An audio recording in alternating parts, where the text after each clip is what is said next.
Today, we're diving into one of India's most powerful empires, the Delhi Sultanate, to look at two leaders who were just radically different. One ruled with a total iron fist, and the other, well, he had a brilliant mind, but one that was maybe a little too flawed. This is a tale of two sultans. And it really gets you thinking, right? What actually makes a ruler great? Is it better to be brutally effective? Or is it better to be an ambitious visionary, even if that vision ends up being a total disaster? Okay, so let's set the scene. We're talking about the 13th and 14th centuries, right in the middle of the Khilji and Tughlaq dynasties. The Sultanate was getting huge, it was expanding like crazy, and that created this massive problem. How on earth do you control a territory that big and that diverse?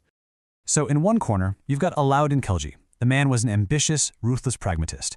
And in the other corner, you have Muhammad bin Tughlaq, a brilliant scholar whose revolutionary ideas, let's just say they often ended in complete disaster. I mean, their approaches could not have been more different. So let's start with Khilji. And just to give you an idea of the kind of guy we're dealing with, he came to power in 1296 by murdering his own uncle, who was the Sultan at the time.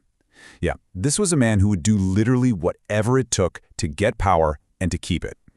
Khilji was paranoid, totally obsessed with stopping his nobles from conspiring against him. He figured all the plotting happened at parties, so his plan for total control was pretty simple and, brutal.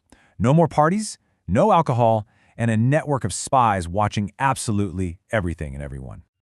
He even cracked down on corruption in his own army with some really meticulous record-keeping.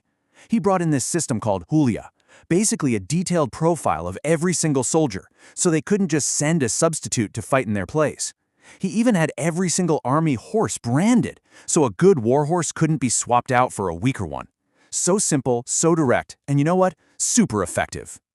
Now, to pay for his massive empire, he did something pretty radical. He just cut out the middleman who usually collected taxes. Instead, he went straight to the farmers and took his cut directly, a staggering 50% of their entire harvest. It was harsh for sure, but man did it fill up his treasury. And his strategy for expansion was just as pragmatic. Up in the north and west, he conquered and absorbed the territories. But down in the rich south, he didn't even bother trying to govern it. He just raided it for all its gold, beat the local kings, and then gave them their kingdoms back in exchange for a massive payment every single year. Okay, so after the Khiljis, the Tughlaq dynasty takes over, and with them comes our next ruler, Muhammad bin Tughlaq. And he was the total opposite of Khilji. This guy was a scholar, a philosopher, a man who valued brains above everything else. Maybe his most revolutionary idea was creating a meritocracy in an age that was all about who your father was. Tughlaq didn't care if you were rich, poor, Indian, or Turk. If you were the best person for the job, you got the job. I mean, this was an idea that was almost unheard of at the time. And this quote right here, it just captures the whole tragedy of his time as Sultan. His mind was absolutely brilliant, just filled with these incredible visionary plans. But those plans consistently and often catastrophically just fell apart the second they hit the real world. So, how did these brilliant ideas go so spectacularly wrong? Let's take a look at two of his most famous and, most disastrous experiments. First, the capital shift. I mean, on paper, the plan was pretty logical.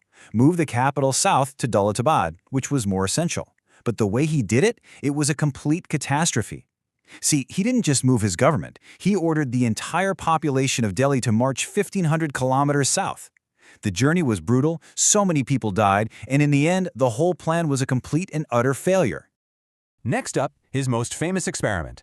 The world was facing a silver shortage, so Tughlaq introduces this incredibly visionary idea that we still use today, token currency. That's money where its value comes from the government's promise, not from the actual metal it's made of. The idea was to make new coins out of cheap bronze and just declare that they had the same value as the old silver coins. The concept itself was solid, but he made one fatal error. He didn't design the coin in a way that was hard to copy. So, very quickly, every single home with a furnace basically became a mint.